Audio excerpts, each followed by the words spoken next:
I thought I'd talk on mortgages today. Again, that's what I do as a full-time career when I'm not in studio with you guys on Saturday. And I want to talk about 2-1 buy down. A 2-1 buy down is an opportunity to take advantage of these really low interest rates that we have right now, but to get a 2% lower than what you lock in interest rate for the first year that you own the home. And then the next year, the interest rate is going to be 1% lower than your lock-in rate. So I'm going to go through some numbers here to give you an example of how this affects your payment. But let's just say that you locked in an interest rate at 4.25%. I'm not disclosing rates today. There's a lot of different factors, and obviously they move every day based on how the market is doing. But if you were looking at a 4.25% interest rate on a 30-year fixed rate mortgage, because this is a 30-year fixed rate mortgage, it's not adjustable rate mortgage. You're just doing a 2-1 buy down, which means you're buying down your interest rate for a period of time. So again, the first year, the interest rate would be 2% lower, which means your rate would be 2.25%. And then the second year of your 30-year fixed rate mortgage, the interest rate would be 1% lower than the locked in interest rate. So if you locked in at 4.25%, the rate would be 3.25%. And then the third year of your loan, and for the remaining period of the 30-year fixed rate mortgage, you'd be at your locked-in interest rate at 4.25%. So it's a temporary buy down available for fixed rate mortgages. Now, why would you do this option? It's to get adjusted to the mortgage payment in the first couple years. So if you think there's some things that are going to be changing with your income a couple years into the mortgage and you want to take advantage of the market now, it's a really great opportunity. So let's take a look at a $300,000 loan just to give you an idea of how this could work. Again, we're taking a look at a 4.25% interest rate. So the first year at 2.25%, the principal and interest payment would be $1,140 a month. So you're saving $335 a month over the year, just over $4,000 with that 2% lower interest rate. Now, the second year interest rate going up to 3.25%. Again, it's 1% lower than the actual rate you locked in at 4.25%. You're going to save $170 a month. So that's just over $2,000 in that second year. Now, the third year, the principal and interest is going to be exactly where it would be at 4.25% for the remaining portion of the mortgage, again, because this is a 30-year fixed rate loan at $1,475 a month. So the cost associated to a 2-1 buy down is exactly what the savings is going to be. So we said you were going to save about $4,000, just a little bit over the first year, $2,000. A little bit more than that the second year, but let's just round the numbers down. So it'd be a total of $6,000. That's what it's going to cost you for the buy down. So you're not paying any additional fee for the buy down. You're just prepaying the mortgage up front.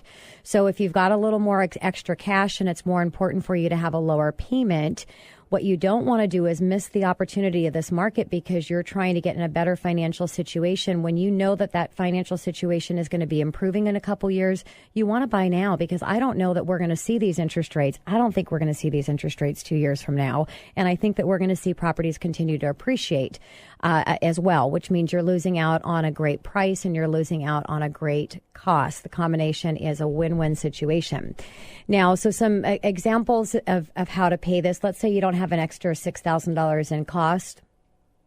You can actually try to negotiate to get the seller to pay for it. Now, when I have my two real estate experts that are going to be talking with you today in studio, in this environment, getting the seller to give you $6,000 to cover a 2-1 buy down to minimize that payment in the first 2 years of your loan is not going to be likely unless you're getting out of the market and you're buying in an area that's not so aggressive as what we're seeing here in our local market. But what you might be able to do, you might be able to increase the price, offer the seller a little bit more for the home to get them to agree to pay that money. So this is something you really want to have a discussion with your realtor. Once you've made a decision on who you're going to work with, initially have that conversation, because they need to know they're going to structure things different depending on the property you're looking at. One property may not be listed very strategically from the agent that's representing the seller, which means they're not getting multiple offers. And we're going to talk about that today. So if you're the only offer in there, your realtor may put that offer together a little bit differently than they would if it's a multiple offer situation. So have the conversation up front so you can strategize depending on the property you're going to make an offer on. Now, by increasing the payment by $6,000, by increasing the purchase price, I don't want to confuse you, increasing the purchase price by $6,000, you may be thinking my mortgage payment's going to go up anyways. Why would I do that? Yes, that's the case, but only if every $1,000 that you increase it is only $5 a month in the mortgage payment. So it's nothing at all in comparison to what we're seeing in the buy down of rate. So options of those of you that might be thinking of possibly doing this, again, it's perfect for somebody that has an income situation that might be changing. Maybe you're starting out a position to where your income's going to be a little bit lower, but you know that income's going to go up. Maybe you're a commission employee that gets paid commission at the end of the year. And so you know that that commission's going to come in and you just want to get through that first year, because there's multiple ways you can do this. You can do a 2-1 buy down, which we just discussed. You can do a 1 buy down, which means you're buying it down 1% for the first year, or you can actually do a 3-2 buy 1, 3-2-1 buy down.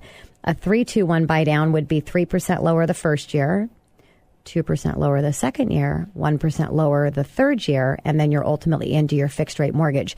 Now, here's another reason why you might see a benefit with a 2-1 buy down is maybe for some reason you can't actually qualify for the payment today. You've got something going on with your income that it's not falling within the box of qualifying, which means that you can't use that income to qualify, but you're actually getting paid that income.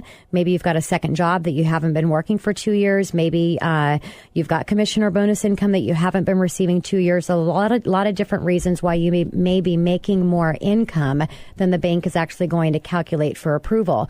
This would be a perfect opportunity for you because you can qualify at that lower payment. Now, another option or another reason why you might want to use a 2-1 buy down is if for some reason you don't have the credit scores to qualify for a conventional loan, but you know that you're going to in a couple years. FHA is a lot more expensive in the monthly payment. But do you want to hang around and wait for a couple years while you're trying to improve your credit score? No, because possibly missing out on historical low rates, as well as if the properties continue to appreciate. Get in, buy now. And if you do the 2-1 buy down, it doesn't matter that the FHA payment would be higher because of the fact that you've got that lower interest rate. So a lot of information to go over on my 5-minute money chat. If you have any questions, again, please pick up the phone, give my show a call. We can talk things over, run some numbers, and see if it fits within your financial goals and needs. 1-855-400-1150 or online at themoneyhour.com. And coming up next, Janice Hammond with Sunrise Financial Services right here on 1150 AM KKNW after this short break.